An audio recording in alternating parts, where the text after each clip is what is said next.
नमस्कार दोस्तों, मैं एडवोकेट विकास गुप्ता। आज के वीडियो में हम बात करने वाले हैं सेबी के रिसर्च एनालिसिस।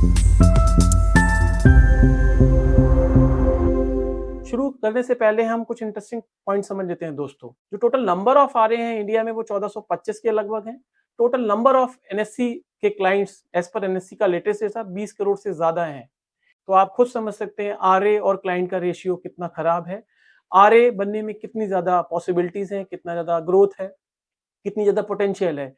एक और रिपोर्ट कहती है 42% ऑफ इंडियन ग्रेजुएट्स जो 25 साल से कम हैं अनएम्प्लॉयड है।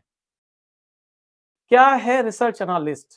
तो देखिए, रिसर्च एनालिस्ट वो है जो रिपोर्ट प्रिपेयर करता है, ओपिनियन देता है, बाय सेल होल्ड कॉल देता है। किसमें? सिक्योरिटीज में। सिक्योरिटीज डिफाइन है 2H of SCRA, security contract regulation act में डिफाइन है सिक्योरिटी। मोटा मोटी सिक्योरिटीज है क्या दोस्तों?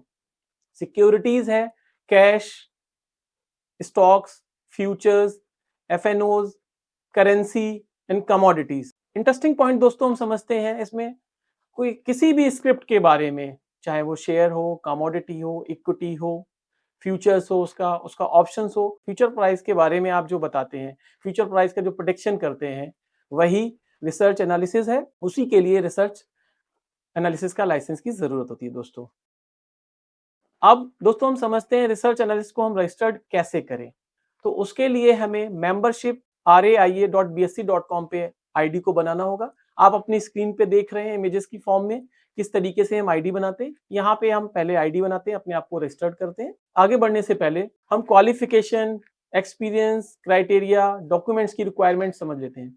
तो दोस्तों सबसे पहले हम समझते हैं क्वालिफिकेशन। तो कोई भी पोस्ट ग्रेजुएट, किसी भी स्ट्रीम में पोस्ट ग्रेजुएट हो, प्रोफेशनल डिग्री हो आपको, कॉमर्स में, फाइनेंस में, इकोनॉमिक्स में, कैपिटल मार्केट में, आप आरए बन सकते हैं। या आप सिंपल ग्रेजुएट हैं और आपके पास 5 साल का फाइनेंशियल मार्केट में एक्सपीरियंस है, तो आप आरए के लिए अप्लाई कर सकते हैं। या किसी भी आरए, कॉर्पोरेट आरए के पास आप जॉब कर सकते हैं as a research analyst. SEBI ने एक नया कंसल्टेशन पेपर निकाला है जो अगस्त में बंद हुआ है, जिसमें हमारे व्यू अगस्त तक दिए गए थे, और उसके बाद प्रेस रिलीज निकाला गया है। उसमें ये जो 5 साल का क्राइटेरिया है दोस्तों, उसको वेव ऑफ किया जा रहा है। हमें नोटिफिकेशन का इंतजार करना है। नोटिफिकेशन होने के बाद एक सिंपल ग्रेजुएट, किसी भी स्ट्रीम में ग्रेजुएट है, वो आरए के लिए इंटाइटल है। अब दोस्तों हम समझ लेते हैं सर्टिफिकेशन। तो देखिए, एनआईएसएम का सीरीज 15 आपको रिसर्च एनालिस्ट सर्टिफिकेशन करना होता है। ये करना जरूरी है, इसके करने से आप आरए के लिए इंटाइटल हो जाते हैं दोस्तों। दोस्तों हम बात करते हैं एप्लीकेशन फीस की। तो देखिए, इंडिविजुअल या पार्टनरशिप फर्म है, उनके लिए 2000 की एप्लीकेशन फीस है, और कॉर्पोरेट यानी कि कंपनी, एलएलपी, प्राइवेट लिमिटेड के लिए 20,000 की फीस है दोस्तों। एक चीज बहुत ध्यान देने योग्य है रजिस्ट्रेशन फीस के बारे में। तो इंडिविजुअल या पार्टनरशिप के लिए 3000 की रजिस्ट्रेशन फीस है। कॉर्पोरेट जैसे कि एलएलपी और मैंने आपको प्राइवेट लिमिटेड और लिमिटेड बताया, उसकी 30,000 रुपए रजिस्ट्रेशन फीस है। लेकिन ये रजिस्ट्रेशन फीस आपको जब ही देनी होती है जब आपका एप्लीकेशन अप्रूव हो जाता है। तो दोस्तों, रजिस्ट्रेशन फीस आपको एप्लीकेशन अप्रूव होने के बाद देनी होती है।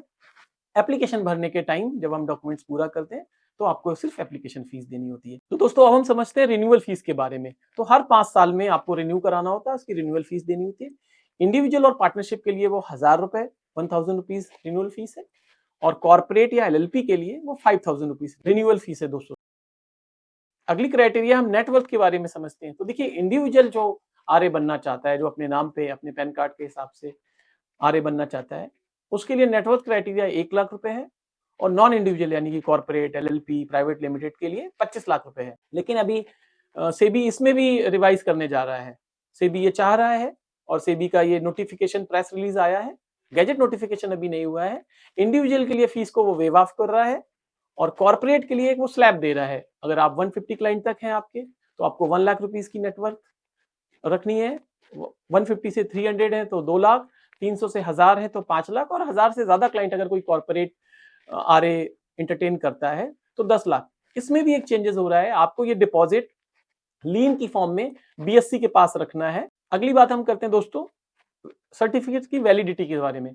तो देखिए, ये सर्टिफिकेट परपेचुअल है, हमेशा के लिए, जब तक सेबी इसको सस्पेंड या कैंसिल नहीं करता है।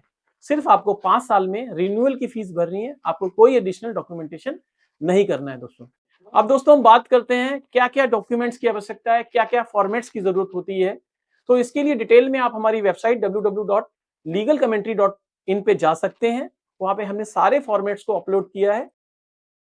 एक बहुत इंपॉर्टेंट चीज आती है दोस्तों, आरए कितनी फीस चार्ज कर सकता है। तो दोस्तों आरए रेगुलेशंस, मास्टर सर्कुलर, किसी भी सर्कुलर में ये डिफाइन नहीं करा गया है कि आरए कितनी फीस चार्ज कर सकता है। 15A जरूर कहता है आरए रेगुलेशंस का कि आरए इंटाइटल है फीस चार्ज करने के लिए अपने क्लाइंट से, प्रोवाइडिंग फॉर रिसर्च सर्विसेज, लेकिन कितनी, इसकी कोई कैटेगरी नहीं दी गई है। चूंकि अभी एक कंसल्टेशन पेपर जिसका मैं जिक्र कर रहा हूं अगस्त में क्लोज हुआ है और उसका प्रेस रिलीज है, उसमें ये बात चल रही है, ये कहा जा रहा है कि आरए आईए की तर्ज में, इन्वेस्टमेंट एडवाइजर की तरफ में एक क्लाइंट से 1.25 लाख यानी 1.25 लाख रुपए, 1,25,000 से ज्यादा फीस चार्ज नहीं कर सकता है। दोस्तों इसमें एक बहुत ही इंटरेस्टिंग पॉइंट है, किसी भी प्रोफेशन में किसी भी स्टैट्यूट को ये पावर नहीं है कि किसी भी प्रोफेशनल की वो फीस को रेस्ट्रिक्ट करे। लाइक डॉक्टर क्या फीस लेगा, इंजीनियर क्या फीस लेगा, चार्टर्ड अकाउंटेंट क्या फीस लेगा, लॉयर अपनी क्या फीस लेगा, ये कहीं भी रेस्ट्रिक्शन नहीं है। ये मेरा एक लिमिटेड नॉलेज है, मेरा ये मानना है, इसको रेस्ट्रिक्ट नहीं किया जा सकता है। अब हमें ये सर्कुलर नोटिफिकेशन आने के बाद देखना है कि क्या नोटिफिकेशन आता है, उसके बाद देखेंगे कि फीस को कैसे रेस्ट्रिक्ट किया जा रहा है। अब हम पोर्टल पे रजिस्ट्रेशन शुरू करते हैं, तो आप हमारी वेबसाइट पे जा सकते हैं, वहां पे स्टेप बाय स्टेप गाइड सारी दी गई है, किस तरीके से आप कहाँ कहाँ कौन कौन सा फॉर्मेट, जो कि फॉर्मेट भी अवेलेबल है, ड्राफ्ट भी अवेलेबल है वेबसाइट पे, कैसे कैसे अपलोड करें।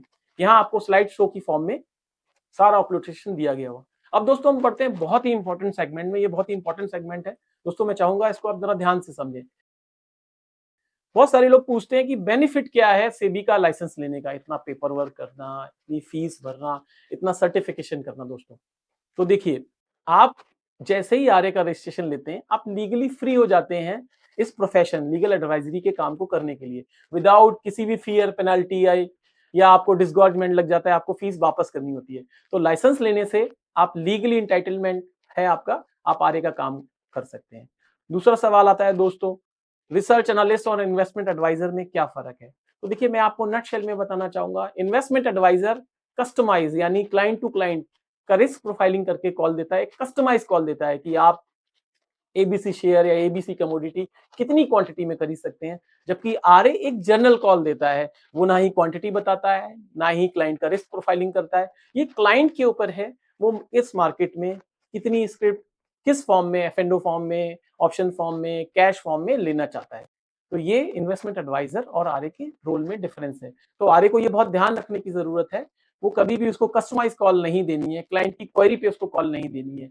अब दूसरा सवाल आता है दोस्तों, रिसर्च एंटिटी और इंडिपेंडेंट रिसर्च एनालिस्ट में क्या डिफरेंस है। तो देखिए, जो इंडिपेंडेंट रिसर्च एनालिस्ट है वो सिर्फ रिसर्च एडवाइजरी, रिसर्च सर्विसेज का काम कर सकता है, जबकि रिसर्च एंटिटी आपका, उसके पास बोर्ड से एक अप्रूवल होता है, वो merchant banking, investment banking, broker services, यानी कि वो सब ब्रोकर का भी काम कर सकता है, अंडर राइटिंग सर्विसेज और इशू रिसर्च सपोर्ट भी कर सकता है। तो अगला क्वेश्चन दोस्तों है कि रिसर्च क्या नहीं है।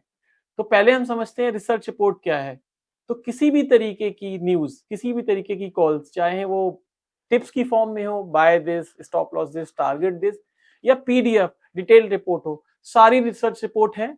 और सेबी ने अपने जजमेंट्स में ये बताया है कि टिप्स भी रिसर्च रिपोर्ट है, तो रिसर्च रिपोर्ट के लिए पूरा आपको कंप्लायंस फॉलो करना पड़ेगा। अब हम आ जाते हैं बेसिक क्वेश्चंस पे कि क्या रिसर्च नहीं है, किसके लिए रिसर्च के लाइसेंस की जरूरत नहीं है, और किस तरीके की आप बातें करेंगे तो आप रिसर्च रेगुलेशंस, आरए रेगुलेशन का वायलेशन नहीं करेंगे। तो अब जनरल ट्रेंड मार्केट के बारे में बात करते हैं कि सिक्योरिटी मार्केट कहाँ जाता है, कहाँ जाना चाहिए, कितना तेज है, कितना नीचे है, एक जनरल पर्सपेक्टिव बात करते हैं। किसी सिक्योरिटी विशेष की बात नहीं करते हैं कि उसका प्राइस क्या हो सकता है, कितना नीचे आ सकता है, वो रिसर्च है, ध्यान रखिए, एक बहुत ही ये बारीक लाइन है, एक लक्ष्मण रेखा है, उसको क्रॉस नहीं करना है। एजुकेशन और कॉल्स एडवाइजरी में बहुत बहुत थोड़ा डिफरेंस है। आप इंडाइसिस के कंपोजिशन के बारे में बात करते हैं, इकोनॉमिक, पॉलिटिकल, मार्केट कंडीशंस की बात करते हैं, उनके उनके इफेक्ट की बात करते हैं स्टॉक मार्केट पे।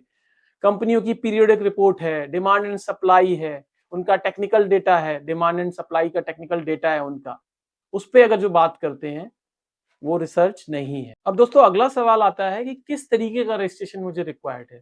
तो देखिए, अगर आप इंडिविजुअली अकेले काम करना चाहते हैं तो आपको इंडिविजुअल लाइसेंस में जाना है। तो आपको लगता है आप बहुत ज्यादा क्लाइंटों को कैटर करना चाहते हैं, एक टीम को कैटर करना चाहते हैं, एक बड़े एरिया को कैटर करना चाहते हैं, तो ये एडवाइजेबल है आप कॉर्पोरेट, नॉन इंडिविजुअल कैटेगरी में जाएं। तो दोस्तों अगली वीडियो में हम लोग बात करेंगे सेबी के आरए के रजिस्ट्रेशन होने के बाद क्या प्रोसेस है, क्या रिक्वायरमेंट है, क्या कंप्लायंसेस है। आप हमें कमेंट कर सकते हैं, आप कोई भी लीगल क्वेरी के लिए हमें मेल कर सकते हैं, आप www.legalcommentary.in पर विजिट कर सकते हैं। इसमें आपको इस वीडियो को रिलेटेड जितने भी डॉक्यूमेंट्स हैं, जितनी इंफॉर्मेशन है वो सारी आपको मिलेगी। तो शुक्रिया दोस्तों इस वीडियो को समय देने के लिए। हमें उम्मीद है ये वीडियो आपकी सोच को नई दिशा देगा। ज्ञान की इस यात्रा को जारी रखें और हमेशा नई चीजें सीखते रहें। धन्यवाद।